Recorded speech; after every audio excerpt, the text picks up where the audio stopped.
Hello বন্ধুরা, আমি তোমাদের সবার পাখি। তোমরা সবাই কেমন আছো? আশা করি ভালোই আছো। তো কাল কোথাও একটা আসছিলাম, তোমরা দেখেছো। তো আমি চলে এসেছি পূর্ব মেদিনীপুরে, দীঘার কটা স্টপেজ আগে আমার মামার বাড়িতে।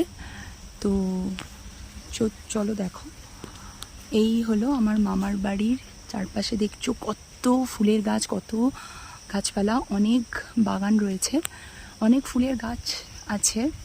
তো তোমরা বুঝতেই পারছো এটা কোন ফুল। ওই দেখো জবা ফুলের গাছ, আরও অনেক অনেক ফুলের গাছ আছে। তো দেখাই চলো তোমাদের। ওই হলো আমার মামার বাড়ি। ছোটোবেলা থেকে যেখানে আসতে ভীষণ ভীষণ ভালোবাসতাম। পরে পুরো মামার বাড়িটা তোমাদের দেখাবো। এখানেও দেখছো আরও অনেক গাছ আছে। এটা কি গাছ তো তোমাদের বলতে হবে না। তো আজ একটা বিখ্যাত গাছের সাথে তোমাদের পরিচয় করাবো। এই হলো সেই গাছ, এটা হলো শমী বৃক্ষ। এই গাছটার সাথে মহাভারতের গভীর সম্পর্ক আছে।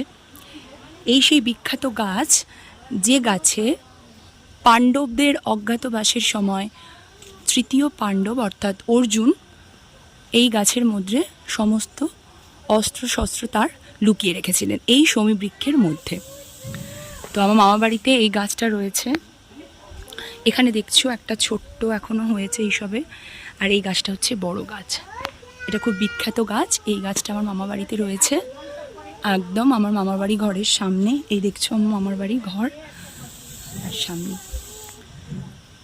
তো কে কে জানো যে এই গাছটার নাম আগে জানতে, বা এই গাছটাই সেই গাছ যেখানে অর্জুন তার অস্ত্রশস্ত্র রেখেছিলেন? কে কে জানো কমেন্টে জানাও। আর তোমাদের ভিডিওটা কেমন লাগলো সেটাও জানিও। টাটা।